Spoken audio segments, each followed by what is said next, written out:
So first things first, little disclaimer. I'm probably very shit at this.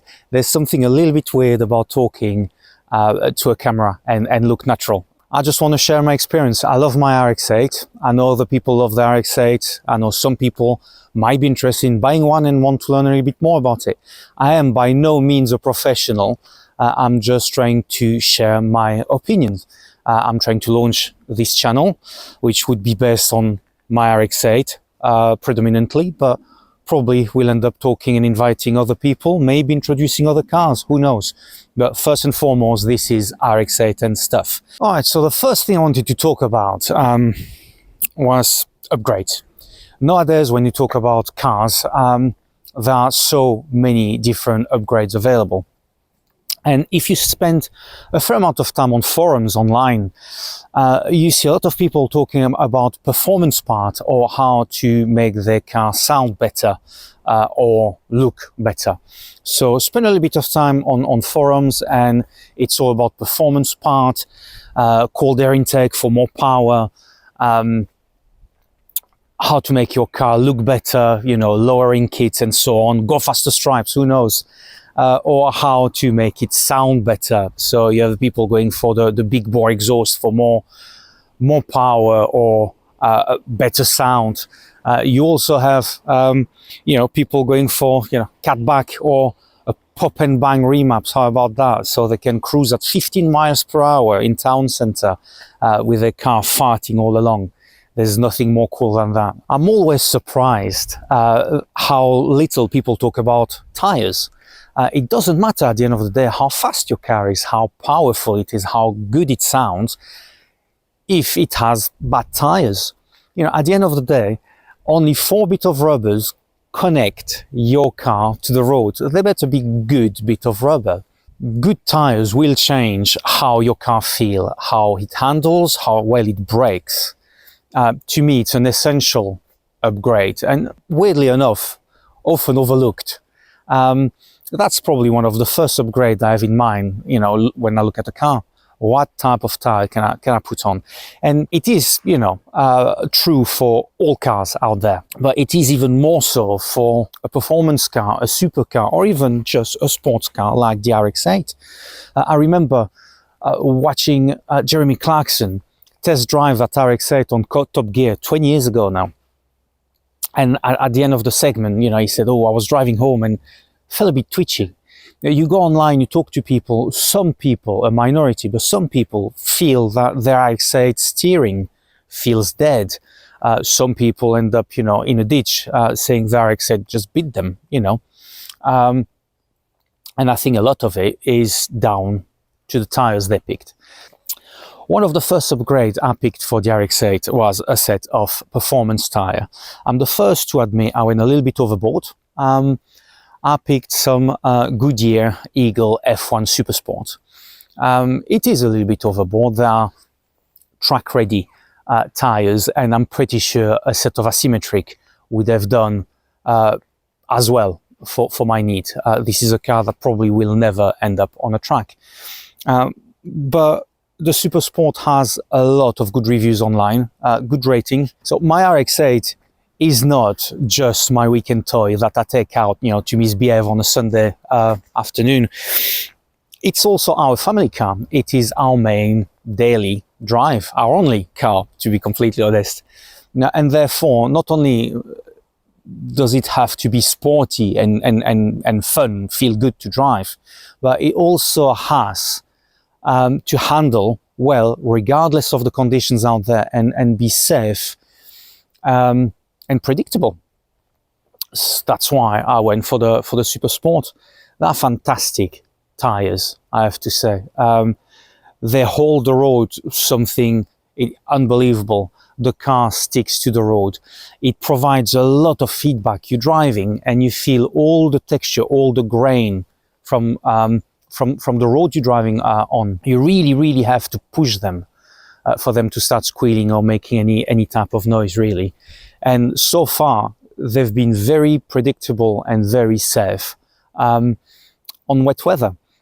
I mean, I drive a rear-wheel drive sports car. I do adapt to the conditions out there. If it rains, well, you know, I drive to the left on the slow lane, and I'm just careful. I'm not going to push the car. But still, for a car that has a reputation of biting from time to time, it never happened to me. The car is well behaved with those tires, I must say. Are they perfect? Probably not. The first thing I would mention is stopping distance on wet.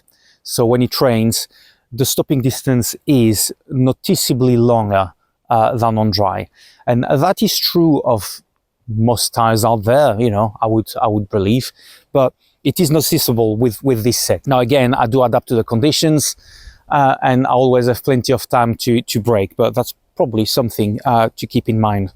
Other thing, they are very noisy. So the RX8 is already a car which is a little bit light on insulation, and especially noise insulation. Those tires have hard sidewalls, that's my understanding, and therefore they produce a lot of rolling noise. So if you cruising on a motorway at 70 miles per hour, rolling noise for those tires will be noticeably louder than intake and exhaust noises combined. That's you don't hear the engine of the RX8 of your RX8 when you are cruising at 70 miles per hour on motorway, especially not with an OEM exhaust. But yes, the noise, the rolling noise. So if you want a quiet, sophisticated, comfortable ride, those tires might not be for you. But if you don't mind a little bit of rolling noise, and if you want grip in any conditions, those are probably a good set. Again, it's a little bit over the top. Some asymmetric would do the trick, I'm pretty sure. The whole point of this segment is, if you buy a sports car, think tire. That will make a big difference. It is an overlooked upgrade, and it can change the way your car feels and handles. So the logical follow-on upgrade after you've upgraded your tires is probably to upgrade your brakes. Not really that the RX8 needs it. It has pretty good brakes out of the box. I mean, OEM, this car is near enough track ready as far as your brakes go. There are big brakes at the front, 323mm, I believe. Put a set of performance pad and some good fluid, and you're ready to go for your track day. My discs needed to be changed anyway, and I thought, why not go OEM plus, let's call it. I know a fair amount of people out there do get black diamond pads as a slight upgrade. So I thought, why not go all the way and get the black diamonds pads and black diamonds discs. I went down south to the performance shop, and while they were at it, they installed a set of Hell braided brake lines. I love the upgrade. I love the feel of the brake pedal now with those braided lines. I really like the black diamonds discs and pads. They are very progressive. They are not over bitey, over aggressive. Some cars you barely touch the brake pedals, and you know, you go on your way to headbutt the windscreen. Those brakes are just really nice and progressive. You can slow down nicely and progressively with them, and you can be aggressive with the pedal, and they will aggressively brake, but without any drama. They never triggered, even under pressure, they never triggered the ABS on that car. They never locked up the wheels. They've been fantastic. I think that was a pretty good purchase, and it gives me peace of mind. I have good tires and I have good brakes. Is my set of black diamonds discs and pads perfect? They're near enough perfect for my needs. They would probably be near enough perfect for 85-90% of the population out there. If you want something that works in any weather, something that works well in casual driving, and something that works very well in, let's call it, fast street use, then yes, they are very good. The one thing that shocked me a little bit is how long it took for those brakes to bed in. Probably due to the circumstances, maybe. Anyone who has been to the performance shop knows that you come out of there and you are directly on the M25, just south of the Dartford crossing, and at best of time, there's a traffic jam going on there, and it's what happened to me. And crawling at walking pace through a traffic jam is maybe not the best way to bed in brakes, but it means that for the first 200 miles, those brakes were pretty scary. They had the braking performance of cheese. There's no other way of calling it. They were barely slowing you down, and the pedal felt extremely spongy. It took about 200, 300 miles, but after that, since then, those brakes have been fantastic. So as long as you respect the bedding in advice, given by the manufacturer and the person who installs them, it should be all right. What else have I upgraded on the car? Well, we can talk, I think, now about the Holy Rotary Trinity, which is ignition, lubrication, and cooling. Those are the three main things you need to look for when you have an RX8. Ignition. I purchased the car second-hand, and I had a look at the coils, and they looked a little bit worse for wear. So I contacted the guys at Ryan Rotary Performance and sourced from them a set of Mark III coils. I think now they're saying the Mark IV, but a set of Mark III coils from them, alongside new leads and hot NGK spark plugs. Fitted to the car straight away, big difference. The car can now dip below 2000 RPM without stuttering and struggling. I mean, rotary engines in general do not like going at low revs, but you sometimes don't have the choice, when you're driving through a car park or through town. And it was a struggle with the car, with the old coil. But since I had the Ryan Rotary Performance coil fitted, it's been fantastic. Very smooth from low down in the revs all the way to the red line. No stuttering, no hesitation. Better coils also mean better performance, because I'm not a mechanic, but if your ignition performs better, you have a cleaner combustion.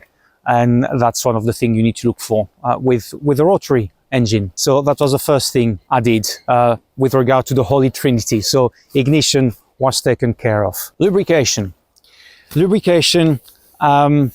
I contacted the guys at the performance shop, and I sourced a SON kit. The oil metering pump takes oil from the sump and injects it into the combustion chambers. That's why you're advised to use semi-synthetic oil with your car, and that's also why you are advised to change your oil every 3,000 miles, 6,000 miles maximum. With the SON kit installed, I got it from the performance shop, and it was installed by Boston Rotary.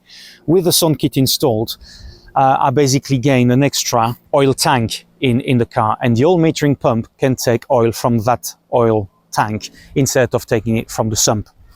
So that enables me to do two things. One, only have clean oil injected into the combustion chambers through the oil metering pump, and use fully synthetic oil in the engine.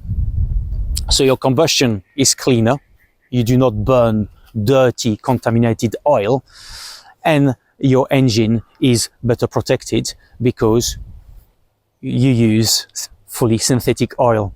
While I was at it, I went down to the guys at Essex Rotary, and they sorted me out with a stage 1 remap. So an Essex Rotary stage 1 remap does a couple of things. It gives you a cold engine rev limiter. They tweak the temperature triggers for your radiator fans.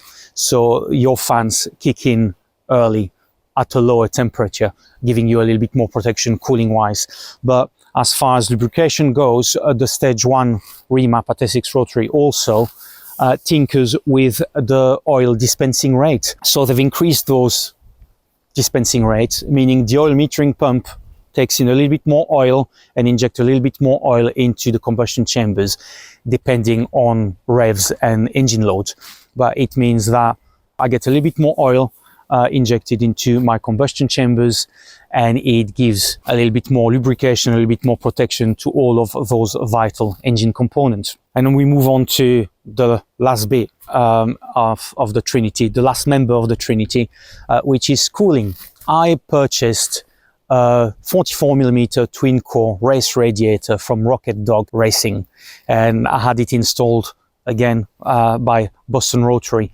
While I was at it, I sourced from Petit Racing some silicone hoses for the radiator and an aluminium overflow tank.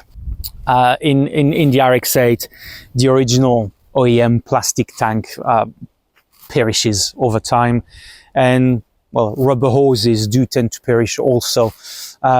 We noticed that one of them actually had started to bubble and deform when remove them to fit the silicone one. So that was done right on time. What has it done for the car? Well, my cruising temperature is lower. So at 20 degrees Celsius, you know, ambient temperature, the car coolant used to, on motorway, the car coolant used to stand at 85, 86 degree Celsius.